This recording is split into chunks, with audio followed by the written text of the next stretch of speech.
Hold on to your hats, petrol heads. The European Union has been at it again. This time they've cooked up a new regulation that's bound to ruffle some feathers. From July 7, 2024, all new cars sold in the EU must be fitted with something called Intelligent Speed Assistance, or ISA for short. Now, before you start picturing some Orwellian nightmare with robots taking over our cars, let's break down what this newfangled technology is all about. In a nutshell, ISA is like having a backseat driver who's obsessed with speed limits. It uses a combination of GPS, cameras, and road sign recognition to keep tabs on how fast you're going.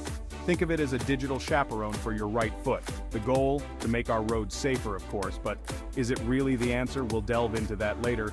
For now, buckle up and get ready for a wild ride as we explore the ins and outs of Europe's latest automotive invention, ISA. So, how does this ISA thingamajig actually work? Well, picture this. You're cruising down the motorway, late for a very important meeting, perhaps with a certain someone who's always ranting about speed limits. Your car's ISA system is hard at work, using GPS to pinpoint your location and accessing a database of speed limits. Meanwhile, cameras mounted on your car are scanning the roadside for those familiar circular signs with numbers on them. And just in case you're trying to be sneaky and hide behind a lorry, the system can even recognize temporary speed limit signs.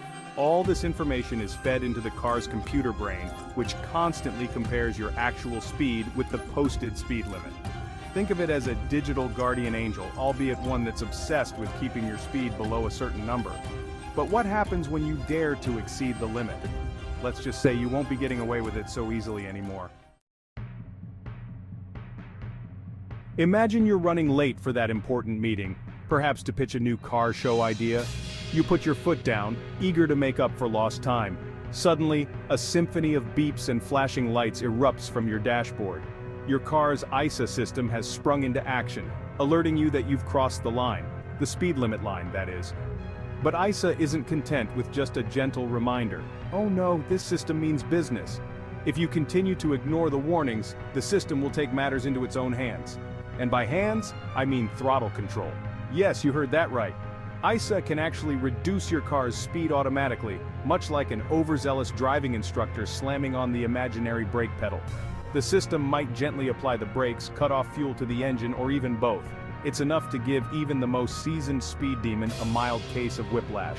But don't worry, you haven't completely surrendered control to the machines just yet. There's a way to silence those pesky beeps and reclaim your right to put your foot down. Now, before you start panicking about losing all control to some digital overlord, let me assure you that ISA isn't completely taking over your car. You can still override the system, albeit with a little bit of effort. Think of it as a safety feature, rather than a mandatory speed limiter. The idea is to make you more aware of your speed and encourage you to stay within the limits. How you disable ISA varies depending on the car manufacturer. Some cars have a button you can press to temporarily disable the system, while others require you to apply a bit more pressure on the accelerator pedal. It's like a little test of your commitment to exceeding the speed limit.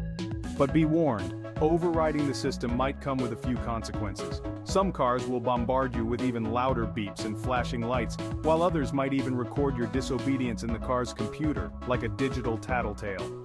The choice is yours. Submit to the digital overlords or live life on the edge, albeit slightly slower than you might prefer. As you can imagine, this whole ISA business has sparked quite the debate. On one side, you have the safety advocates, those who believe that ISA is the best thing since sliced bread, or perhaps airbags, when it comes to reducing accidents and saving lives. They point to studies showing that ISA could prevent thousands of deaths and injuries on European roads each year. And let's be honest, who can argue with saving lives?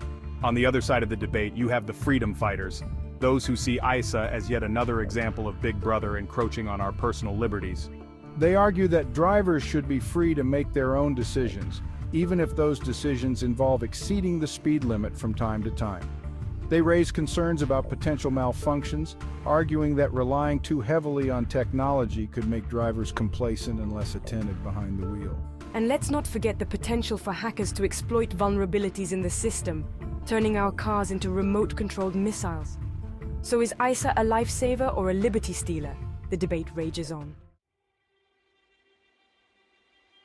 Love it or loathe it, ISA is here to stay. The European Union has spoken, and car manufacturers have no choice but to comply. In fact, many car makers have already started rolling out models equipped with ISA even before the July 7th deadline. From humble hatchbacks to high-performance sports cars, ISA is becoming as ubiquitous as airbags and seatbelts. And why not? Car makers know that safety sells, and ISA gives them a shiny new badge to slap on their cars, proclaiming their commitment to keeping drivers safe and within the speed limit. Of course, some car makers are embracing ISA more enthusiastically than others. Some see it as an opportunity to showcase their technological prowess, developing sophisticated systems that seamlessly integrate with other driver assistance features. Others are taking a more minimalist approach, offering basic ISA systems that meet the minimum requirements. But regardless of their enthusiasm, one thing is for sure: ISA is here to stay, and it's only a matter of time before every new car on European roads is equipped with this speed-limiting technology. Now I know what you're thinking. What about my beloved old banger? Will I have to fit it with this ISA contraption? Fear not, classic car enthusiasts. The new regulation only applies to new cars sold after July 7th, 2024. So if you're happy cruising around in your vintage sports car or your trusty old hatchback, you're safe. For now. However, if you're in the market for a new car in the near future, you'll need to be prepared to embrace the world of ISA.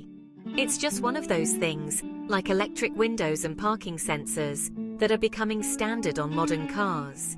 But hey, maybe it's not all doom and gloom. Perhaps ISA will encourage you to appreciate the joy of a leisurely drive, taking in the scenery and enjoying the open road without the temptation to put your foot down.